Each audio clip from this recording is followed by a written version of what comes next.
Hey, what's going on, Hammer fam? Welcome back to HammeredHead. Today we got Orrimaarko / Prune Face from Power of the Force collection. This guy is probably the goofiest name in all of Star Wars action figures. But it makes sense. He's got a pretty pruny face. I think it looks kind of decent there in the packaging. Get a freeze frame action slide. Of course, we always love to see it. And there's an awesome picture on the back of the Rebel briefing in Return of the Jedi. Leader of a resistance cell on his homeworld of Dressel, Rebel Alliance member Orrimaarko proved to be a fierce warrior against the evil Empire. Where even is he? Oh, he's up here somewhere. It's the best shot that could get of the guy. He's barely in his own freeze frame. That's okay, because he looks pretty awesome and he's been immortalized in plastic. Let's free him from his plastic lair. Okay, Orrimaarko. He does look pretty cool. The face looks very sufficiently pruny. If I can get it to focus. So some great detailing on the sculpt and paint, at least for a Power of the Force figure.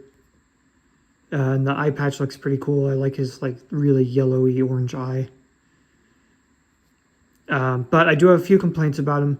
First, the cape is really loose around him, which isn't really a big deal. And I think it's actually intended to be removable if you really try. Well, I don't want to break it, but you can definitely take it off if you fiddle with it for a while. And then you can sort of see underneath. Not a whole lot, mostly just a white shirt. But some detailing on there.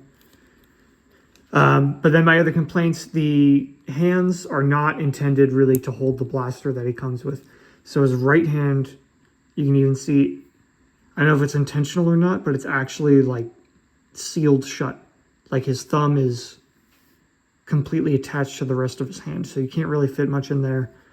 And then his left hand it's good enough to hold the blaster like this, so he can just kind of stand around with it. But there's no real grip on the rifle itself, which is too bad. But it's okay if you're just going to have him sitting around in a Rebel briefing. This is a good pose for him, I guess. And then my final complaint is just the legs. In order to have him stand upright, you really got to have him spread apart. So he just constantly looks like he's walking, or I guess he could just be lounging. But they are at an angle, and he does topple over a little bit. So, again, it's not the worst thing in the world, but the articulation itself isn't good, being Power of the Force.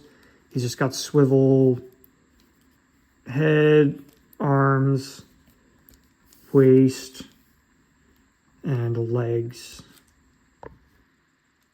So coupling that with the sort of permanent pose he's stuck in order to stand up is just a little bit unfortunate. But again, we don't really see him do anything in the movie other than sit down and listen. So if you just want to have him lounging around a Rebel commander, vibing at a base somewhere, he gets the job done. And I definitely think he looks the part, especially with those camo pants. That looks really cool.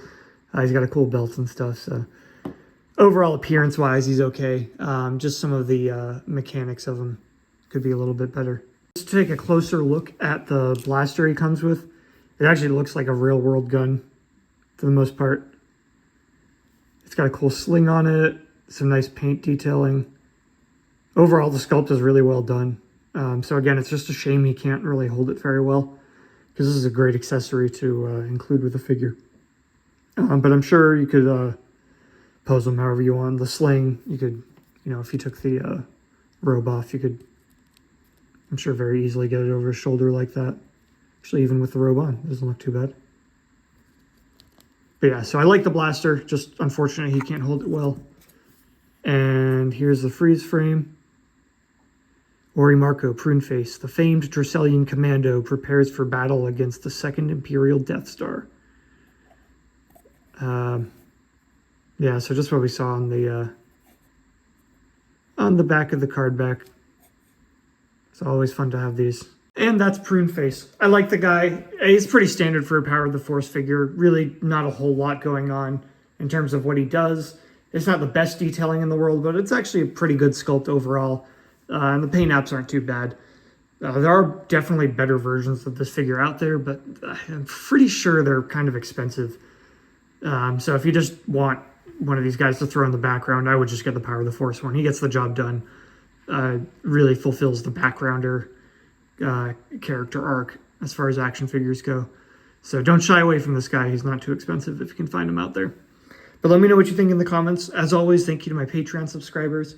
Be sure to follow on Instagram, YouTube, and Facebook. Check out the Patreon page. And don't forget, stay hammered.